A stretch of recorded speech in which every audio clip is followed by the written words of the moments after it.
살면서 참 각양각색의 사람들을 만나고 헤어지고 관계를 맺고 그렇게 삽니다. 그 중에 어떤 만남은 혹은 어떤 사람은 두고두고 아깝고 생각나고 그리운 그런 사람들이 있습니다. 저는 지금도 함께 한 교회를 섬기고 교제하다가 별세하신 어떤 장로님, 권사님, 교우들을 생각하면 지금도 한없이 그리워지고 또 가슴 한편이 아려오기도 하고요.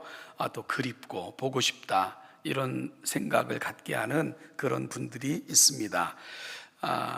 그 사람 참 아까운 사람이야. 조금 더 살았으면 더 좋았을 텐데 지금 교회에 있었으면 얼마나 큰 힘이 될까. 비록 세상을 떠났거나 우리 곁을 떠났어도 여전히 때론 그리움으로, 아쉬움으로, 때론 보고픔으로 자리 잡는 그러한 사람들이 있지요.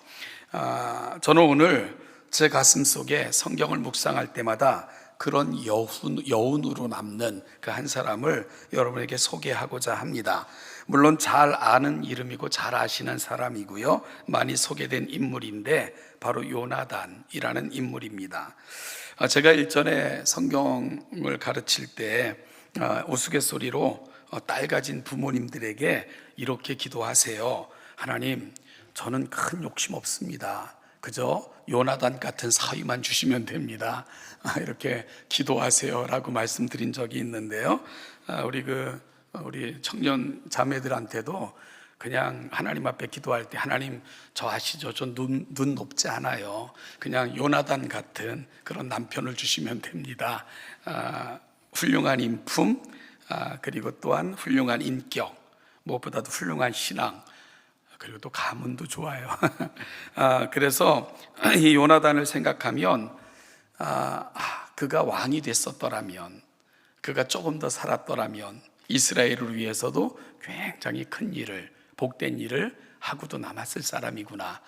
그래서 사실은 그 아버지가 현명치 못하게 그 왕의 후반기를 통치함으로 함께 안타까운 죽음을 맞이할 수밖에 없었던 인물이 요나단인데, 그래서 성경에서 요나단을 읽을 때마다 가슴 한켠에 그런 생각이 종종 떠오르게 만드는 그러한 인물이 요나단이고요. 그래서 많이 아쉽다, 좀 더 이스라엘 곁에 많이 남아 있었으면 좋았을 텐데 라고 느끼게 만드는 그런 인물입니다.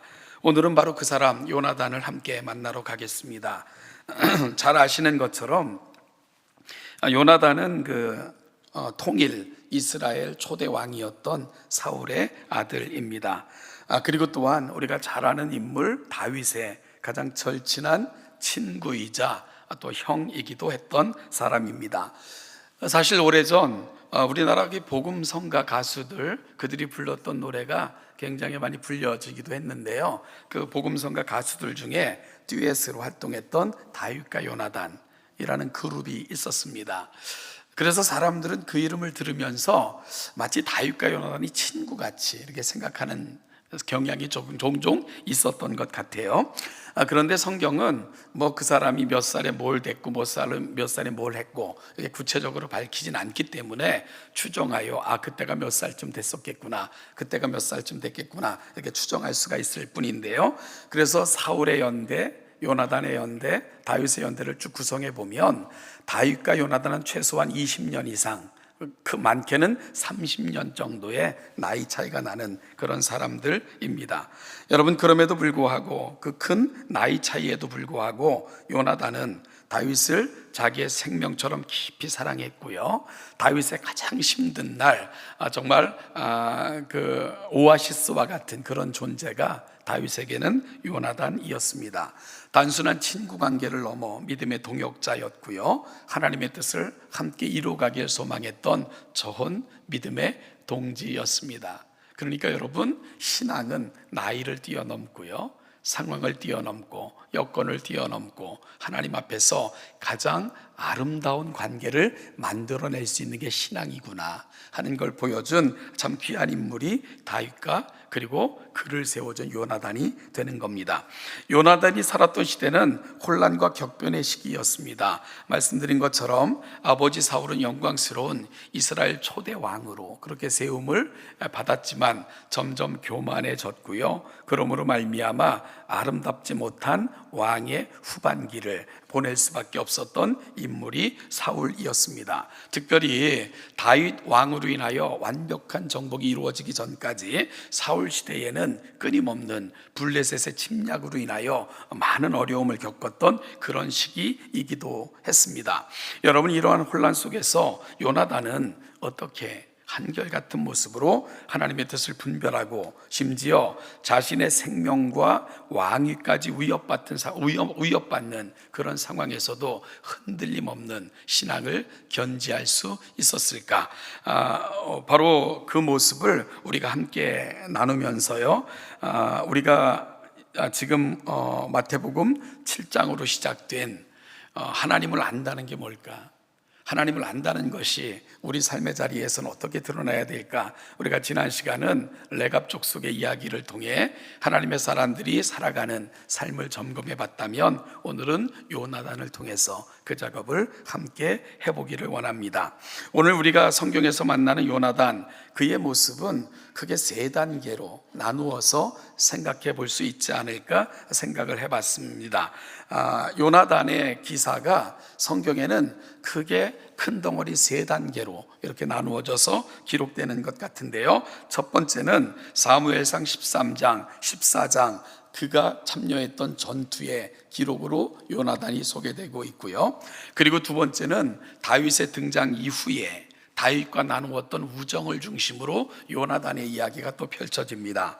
그리고 요나단의 이야기는 그쳤다가 마지막 그의 죽음의 장면이 기록되면서 요나단은 역사의 무대에서 사라지는 그런 인물이 요나단입니다. 그럼 먼저 이런 요나단의 첫 번째 등장을 담고 있는 사무엘상 13장, 14장을 볼 것 같으면, 요나단은 성경에서 흔히 만나는 그런 믿음의 사람들이 갖고 있었던 그 공통점을 요나단도 그대로 보여주고 있는 것을 보게 됩니다.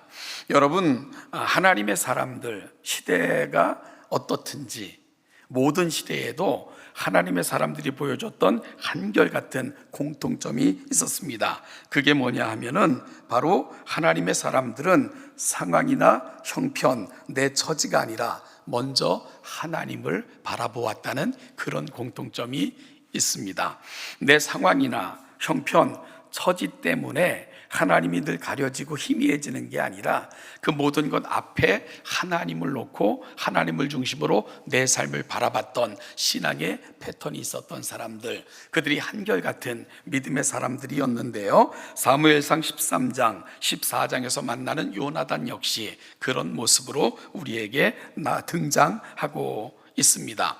여러분, 사무엘 14장 1절부터 15절까지의 말씀을 보면 블레셋과의 전쟁이 한창일 때 요나단은 아무도 모르게, 심지어 아버지 사울에게도 알리지 않고요, 자기의 병기 든 자와 단 둘이서 블레셋 수비대에게로 내려갔던 지행과도 같은 그런 요나단의 행적이 기록되어져 있습니다. 상식적으로 이해되기 힘든 상황이었고요, 군사적인 관점에서 보면 참 무모하기 짝이 없는 그런 행동처럼 보여지는 그런 모습으로 등장을 합니다.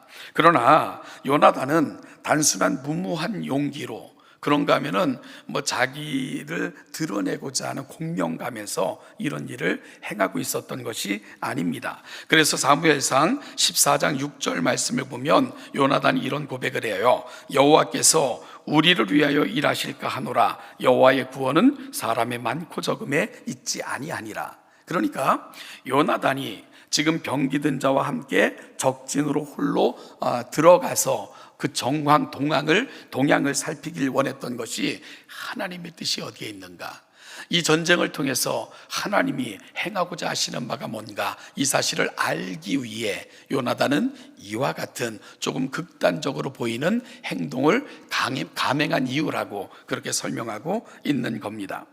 여러분, 그 당시 이 이성적인 눈만으로만 판단하면 이스라엘은 블레셋의 상대조차 되지 못했던 그런 상황이었습니다. 군사력의 숫자나 당시 무기 체계나 이제 갓 세운 왕이 펼쳐가는 그 정국의 불안정성이나 이 블레셋과 이스라엘은 아예 상대가 되지 않는 그런 상황이 초반기 사울왕이 통치할 때 이스라엘과 블레셋의 전황이었습니다.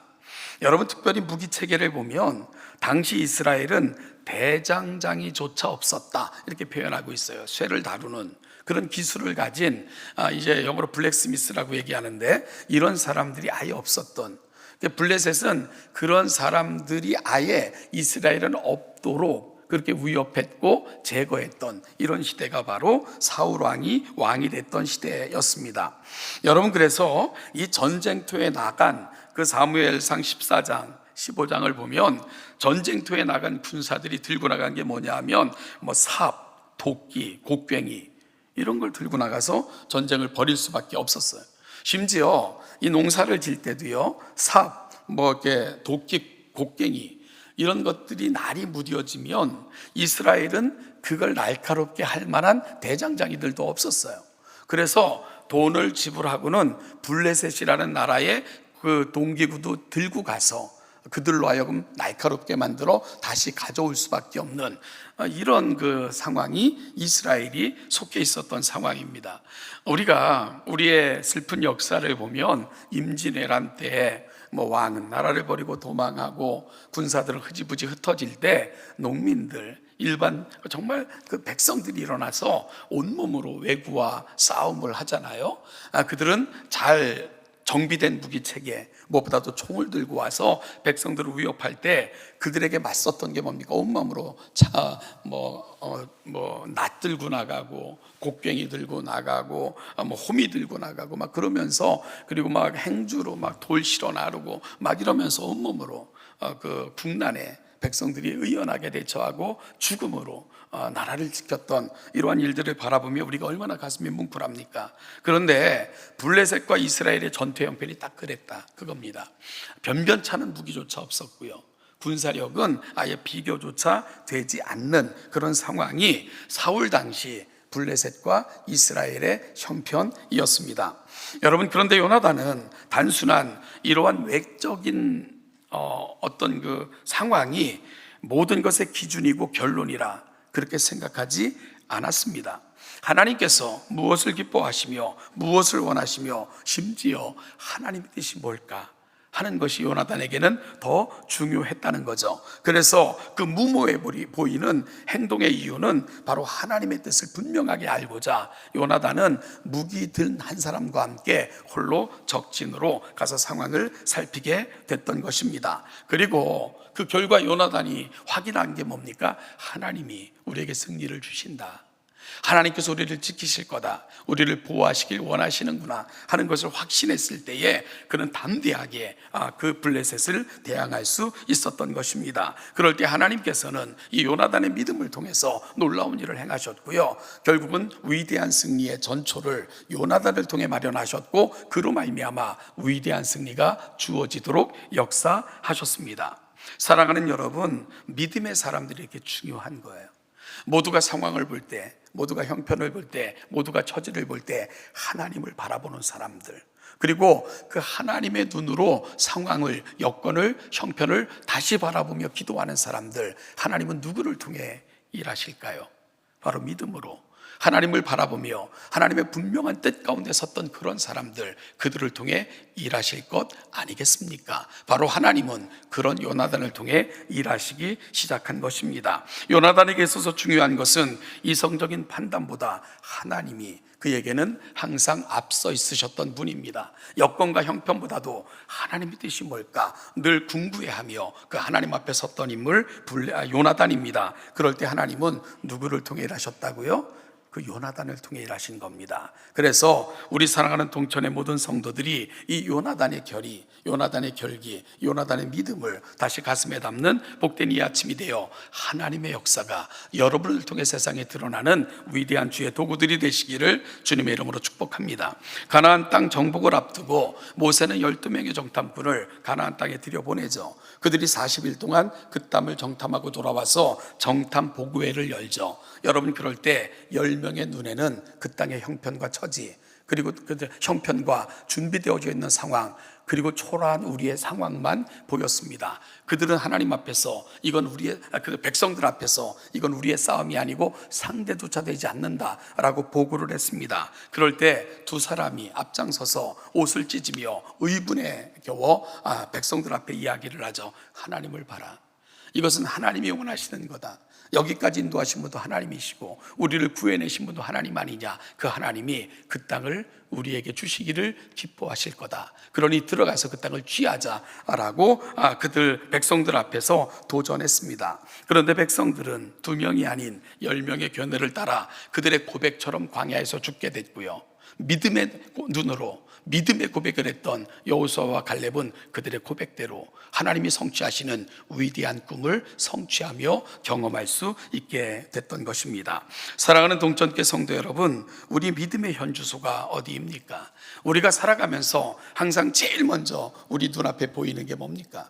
뭔가 앞에 섰을 때 늘 우리의 판단과 또한 우리의 결정의 요인은 무엇입니까? 다시 이 요나단의 믿음의 결기를 다시 한번 가슴에 담고 믿음의 눈으로 하나님을 바라보며 그 믿음의 눈으로 바라볼 때 믿음을 통해 역사하시는 하나님의 역사를 경험하시는 동천의 성도들 되시기를, 그런 믿음의 세대가 세워지기를 주님의 이름으로 축복합니다.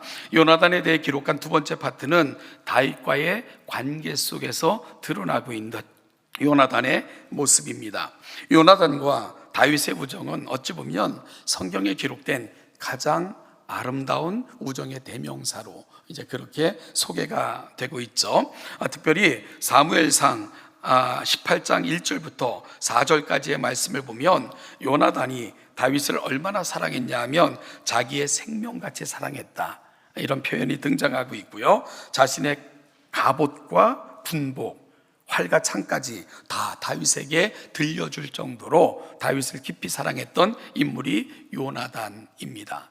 그래서 어찌 보면 다윗이 자기의 지나왔던 삶들을 묵상할 때마다 그립고 가슴이 아려오고 보고 싶고 내 곁에 더 있었더라면 늘 생각났던 사람이 누구였을까? 아마 요나단 아니었을까? 이런 생각을 해보게 됩니다. 가장 힘든 시절, 어디에도 마음 둘 수 없었던 시절, 어디로 가야 될지 알지 못할 때 요나단 늘 곁에서 든든한 버팀목이 되어주었고 위로가 되어주었고 용기가 되어주었고 믿음으로 일어설수록 도와줬던 인물, 다윗 곁에는 바로 그런 요나단이 있었던 거죠. 이들의 우정은 세상의 그 어떤 우정보다 끈끈했고요, 이들의 관계는 단순한 우정을 넘어섰던 관계입니다. 요나단은 아버지 사울이 다윗을 시기하고 죽이려 할 때 목숨을 걸고 다윗을 변호했고요. 그리고 다윗에게 피할 길을 예비해 주었던, 아버지의 눈으로부터 보호받을 수 있도록 도와주었던 인물, 그가 바로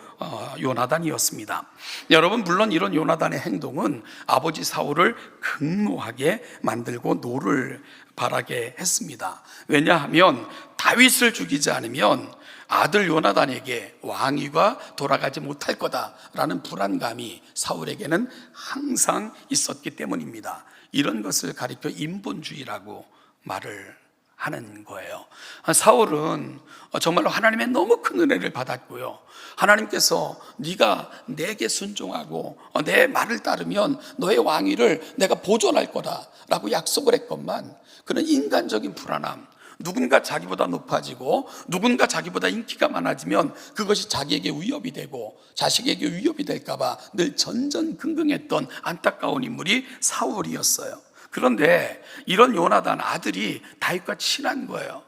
그러니까 그 어미를 욕하면서까지, 요나단을 저주하면서까지, 야 이놈아, 다윗이 살아있으면 너에게 왕권이 돌아가지 못한다는 것을 알지 못하냐 이 바보 같은 놈아 하면서 요나단에게 긍휼을 바랬던 건 이게 사울의 모습이었어요.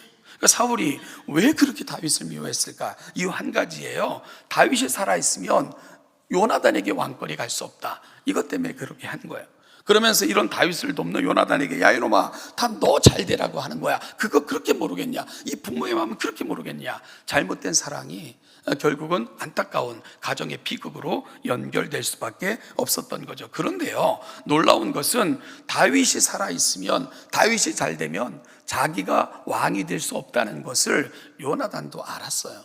왜냐하면 이미 하나님의 뜻은 아버지 사울에게서 떠났다는 것을 요나단도 분명히 알았기 때문에 그렇습니다. 그렇다면 여러분, 요나단이 다윗을 돕는다는 것은 어찌 보면 자기 왕위를 걸고 돕는 거예요. 다윗이 잘 되면 자기가 왕이 될 수 없다는 것, 사울이 알았기에 그렇게 극노한 건데, 그걸 알면서도 요나단은 다윗을 도운 거예요. 왜 그런 줄 압니까? 그에게 있어서 가장 중요한 것은 하나님의 뜻이었기 때문에 그래요. 이것이 하나님의 뜻이면 내게 주어진 왕이라 할지라도 그걸 벗어놓을 준비가 되어 있습니다. 이게 바로 요나단이 주어졌던 신앙의 결기였기 때문에 그런 거예요. 요나단이 끝까지 이 부분에서 돌아서지 않았던 이유가 있어요. 그게 뭐냐면 다윗에겐 죄가 없다는 거예요. 아버지에게 죽임을 당한 죄를 다윗이 범하지 않았다는 거예요. 여러분, 이것이 우리가 무언가를 확인하고 무언가를 결정하고 무언가를 판단할 때 늘 우리는 항상 사실에 근거해서 판단하고 결정해야 돼요. 우리의 생각, 아니면은 과거에 쌓여있던 관계들, 그런가 하면은 누군가로부터 들었던 것들, 이런 것들이 내 판단과 결정의 기준이 되면 결코 안 됩니다.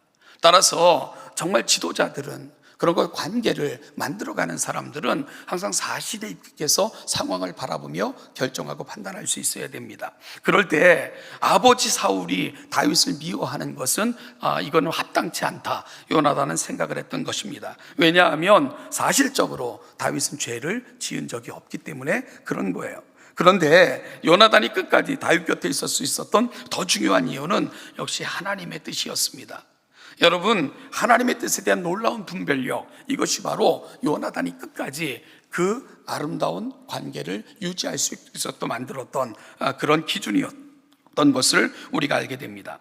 요나단은 자신이 왕이 될 정당한 후계자임에도 불구하고 하나님께서 다윗을 통해 이스라엘의 다음 왕을 세우실 것을 인정했습니다. 그는 자신의 인간적인 욕망이나 아버지에 대한 효심, 혹은 자신에게 돌아올 이익을 뛰어넘어 하나님의 주권적 선택과 하나님께서 펼쳐가시는 위대한 하나님의 일이 더 중요하다는 사실을 놓치지 않았던 인물, 그에게 있어서 우선순위는 언제나 분명했던 인물, 성경에서 만나는 요나단입니다. 심지어 사무엘상 20장 전체를 살펴볼 것 같으면 요나단이 얼마나 지혜롭게 다윗을 도왔고요, 그리고 그의 생명이 보존되도록 애썼는가 하는 것들을 자세하게 읽을 수 있게 됩니다. 그는 다윗과 굳건한 언약을 맺고요, 다윗에게 은혜를 베풀면서 그가 떠날 수 있도록 도와주었습니다. 그러면서 이 요나단이 했던 위대한 말이 있어요. 하나님은 너를 지키실 거야.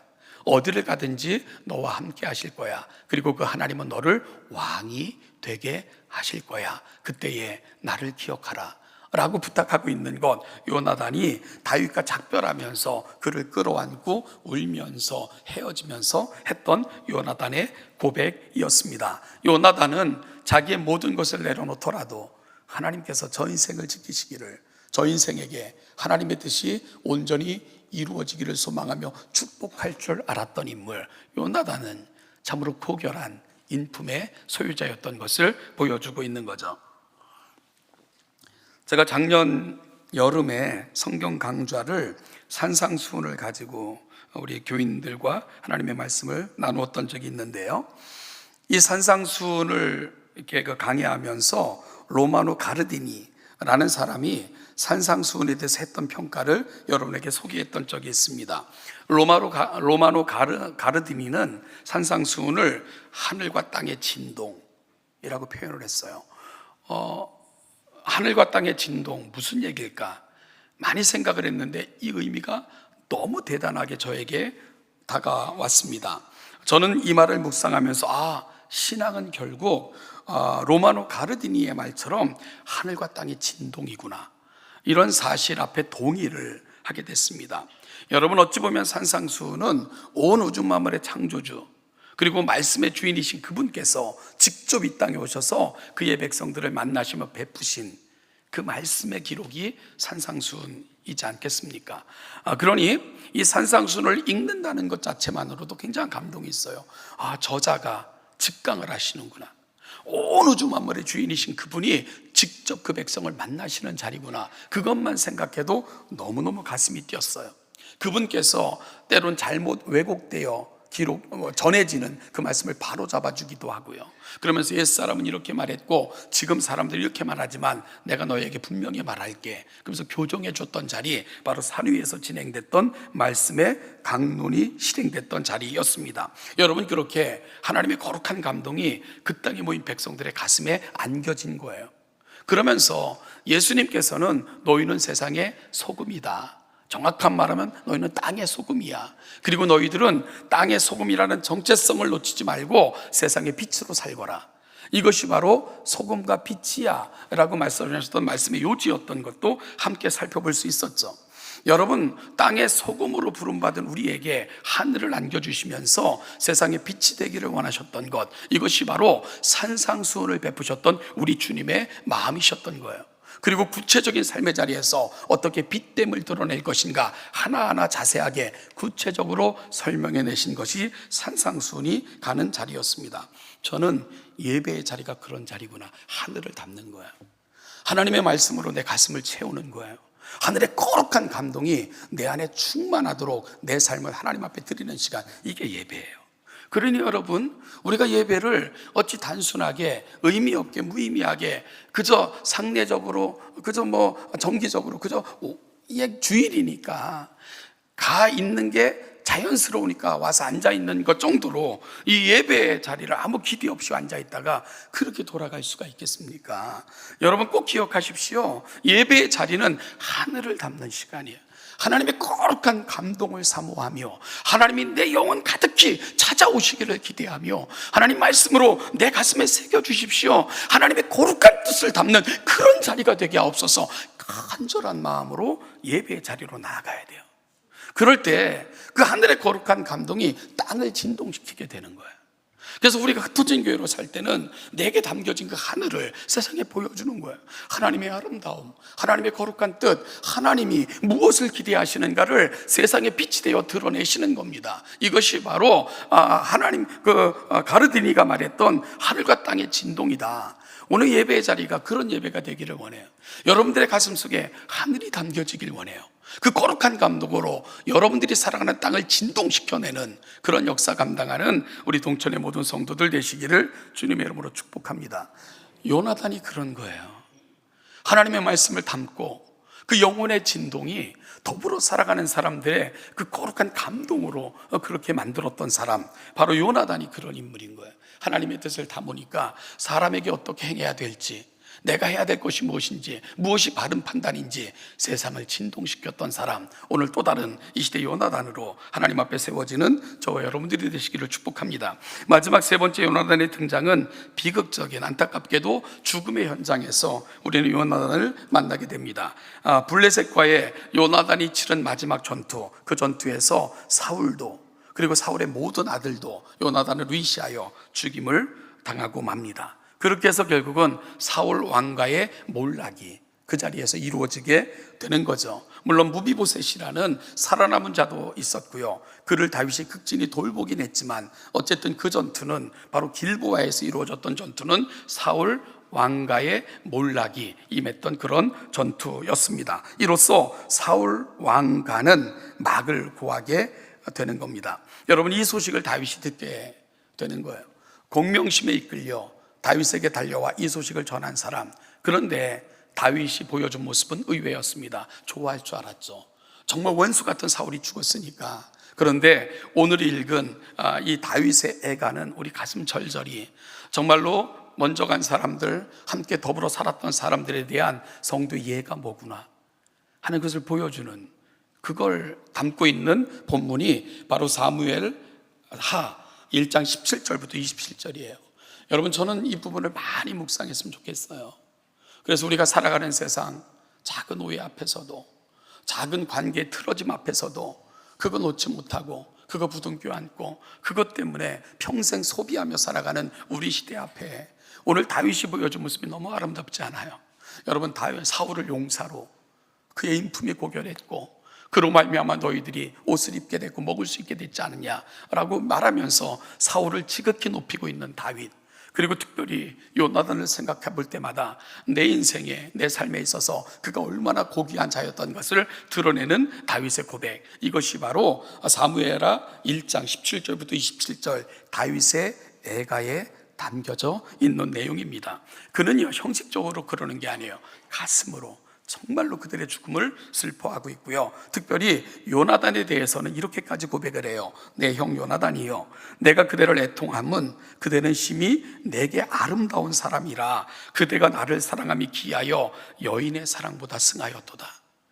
그러니까 여인의 사랑보다 더하였도다, 이렇게 번역을 했는데 이전 성경은 여인의 사랑보다 승하였도다. 그러니까 비교할 수 없는 그 사랑을 내가 당신에게 받았습니다. 그러면서 요나단을 추모하고 애도하며 그리고 이걸 노래를 지어서 백성들에게 부르게 했던 것, 그것이 바로 다윗이 죽음 앞에 보여줬던 모습이었습니다. 그 이후 다윗은 남아있는 요나단의 가족들을 돌보게 되고요, 심지어 사울과 그의 아들들의 시체를 수습하여 정말로 그 예를 갖췄던 길르앗 야베스 사람들에게 예를 다하여 치하하며 그들에게 정말로 은혜에 대한 보답과 감사의 마음을 전하는 다윗의 모습을 발견할 수 있게 됩니다. 여러분, 결국 요나단은 죽음으로 끝난 인생이 아니라 죽음 이후에도 아름다웠던 인생, 죽음 이후에도 누군가의 가슴 속에 아름다운 사랑에 대한 모델로, 또한 가슴 따뜻한 고백으로, 그리고 평생 간직해야 될 아름다운 나의 마음의 소원으로 자리 잡았던 인물, 바로 다윗의 고백은 요나단의 그 모습을 보여주고 있는 거죠. 그러니까 그는 비록 길지 않은, 그리고 안타깝게 죽음으로 전쟁터에서 그의 생명을 마감할 수밖에 없었지만 누군가의 가슴 속에는 영원히 남는, 누군가에게는 잊지 못할, 두고두고 생각할수록 그리운 그런 이름으로 자리 잡은 사람, 그가 바로 요나단이 될 수 있었고요. 다윗은 그 요나단을 생각하면서 남아있는 가족에 대해 최선을 다하여 그의 명예와 아름다움을 보존하고자 노력했던 모습을 성경은 우리에게 보여주고 있습니다. 저는 그래서 우리가 한 세상 살아요. 우리도 여전히 우리의 삶을 또 누군가에게 넘겨주고 떠날 것입니다. 요즘 이런 생각을 해봐요. 제 나이가 몇인 줄 아시죠? 근데 다 인생이 짧다 그래요. 근데 가만히 생각해 보면 짧은 것 같지도 않아요. 제가 어릴 때부터 지금까지 살아왔던 시간들을 쭉 돌아보니까 오래 살았더라고요. 그러니까 정말 많은 시간들을 살아낸 거예요. 제가 어릴 적에 자랐던 시골부터 정말 서울로 올라와서 보냈던 시간들, 정말 혼란스러운 시기, 막 그 많은 세월들을 지나 여기까지 온 거예요. 이게 짧다고만 얘기할 수는 없겠구나. 그저 나이가 지나서, 시간이 지나서 젊을 때만 생각하면서 안타까우니까 막 짧다 그러는 거지, 사실 그렇게 짧은 건 아니지 않나, 이런 생각을 하게 되더라고요. 그래서 요즘 그런 고백을 해요. 하나님, 내게 맡겨진 시간의 소중함을 알고 그 시간 속에서 내게 맡겨진 사명, 내가 보여줘야 될 고결함과 아름다움을 놓치지 않는 인생을 살게 해달라고 요즘 그렇게 기도해요. 그것이 바로 오늘을 살아내는 지혜가 아닐까. 여러분, 요나단은 그 시절 저보다 짧게 살았어요. 그럼에도 불구하고 누구의 가슴 속에 정말 지워지지 않는, 늘 두고두고 기억하며 다시금 감동할 그런 인생을 만들어 놓고 하나님 앞에 섰던 인물, 그가 바로 요나단이었던 거죠. 누군가에게 얼마나 아름다운 이름이 되어졌는지 모릅니다. 결국 그래서 요나단을 생각하면서 하나님, 내 마지막이 저랬으면 좋겠습니다. 얼마나 더 살고 어떻게 죽는 게 중요한 게 아니라 하나님 앞에 어떻게 서고 누군가에게 어떻게 남겨지는 게 중요하지 않겠습니까? 그래서 요나단을 사모하게 된 거죠. 저는 우리 동천교회 사랑하는 성도들이 누군가의 가슴 속에는 요나단처럼 남게 되시기를 주님의 이름으로 축복합니다. 이제 우리가 살아가는 삶은 하나님의 뜻을 담고 나의 이익과 유익보다도 하나님이 원하시면 예스, 그렇게 하겠습니다 고백하며 떠난 자리가 더 아름다운 사람들, 우리 동천교회 성도들이 만들어내는 아름다운 믿음의 자치가 되시기를 주님의 이름으로 축복합니다. 기도하겠습니다. 하나님 아버지, 요나단을 만났습니다. 우리에게 귀한 신앙의 선배를 허락해 주셔서 감사합니다. 그의 역사를 이야기할 수 있게 하셔서 감사합니다. 이제 우리가 이 역사를 만들게 하시고 누구에게는 또 다른 요나단이 되게 하여 주옵소서. 감사드리며 예수님의 이름으로 기도하옵나이다. 아멘.